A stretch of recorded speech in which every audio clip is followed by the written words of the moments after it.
Bonjour et bienvenue à cette nouvelle édition de notre kiosque maghrébin. On commence aujourd'hui notre panorama par l'Algérie. Dans son éditorial, le quotidien Al-Watan, sur fond de déclarations déplaisantes et déplacées du ministre des Affaires étrangères envers le Maroc, épingle sévèrement la diplomatie algérienne en parlant littéralement d'un crépuscule.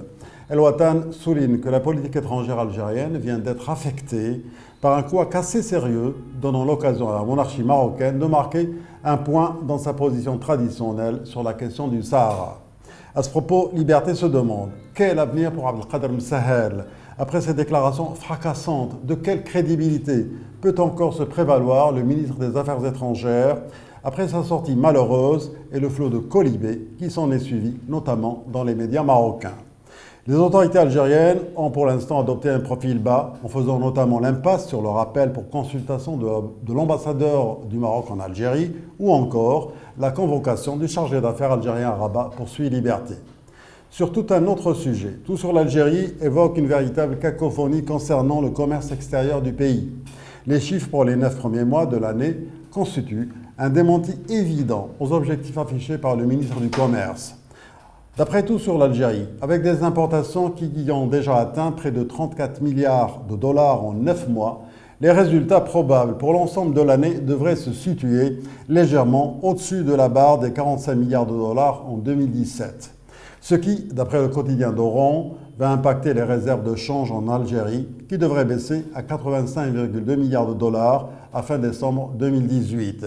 Le ministre des Finances avait estimé ces mêmes réserves à 97 milliards de dollars à fin décembre 2017. C'est ce que rappelle en tout cas le quotidien d'Oran. Au Maroc, la réponse ne s'est pas fait attendre après les propos désobligeants du ministre algérien des Affaires étrangères. Média 24 nous apprend que le Maroc, qui préside le Forum mondial de lutte contre le terrorisme, a boycotté l'ouverture de la réunion plénière du groupe de travail de cette instance, consacrée à l'Afrique de l'Ouest et qui s'est déroulée dans la capitale algérienne. Cette absence s'explique sans doute par les dernières déclarations du ministre des Affaires étrangères algérien, Abdelkader Msahel, qui a accusé les banques marocaines de blanchir l'argent du hashish en Afrique et la compagnie aérienne nationale, la RAM, de transporter de la drogue dans ses soutes, croit savoir Média 24.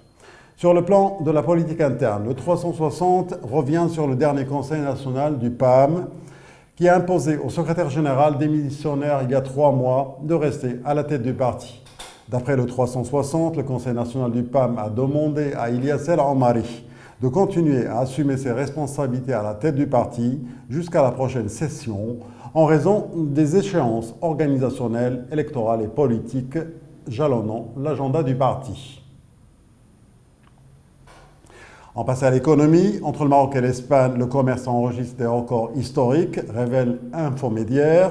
Les exportations espagnoles vers le Maroc ont progressé de 16,3% entre janvier et août 2017 en comparaison avec la même période de l'année dernière. Les flux commerciaux bilatéraux se sont multipliés par 2 au cours des 6 dernières années pour atteindre une valeur globale de 12,6 milliards d'euros, renchérit Infomédiaire. En Tunisie, les ingénieurs n'ont pas d'avenir. Selon l'économiste maghrébin qui cite l'Ordre des ingénieurs de Tunisie, 2500 ingénieurs ont quitté le pays pendant les 3 dernières années. Le salaire moyen d'un ingénieur est estimé à 600 dinars, ce qui est dérisoire, estime l'économiste maghrébin qui pointe du doigt la situation matérielle précaire des ingénieurs en Tunisie. Sur un autre plan, réalité dévoile que la Tunisie est le 3e pays arabe bénéficiaire des aides russes entre 2011 et 2015. Avec 5,6 millions de dollars, la Tunisie se classe derrière la Syrie et la Jordanie, affirme Réalité. C'est ainsi que s'achève cette revue de presse maghrébine. Merci d'avoir suivi et à très bientôt.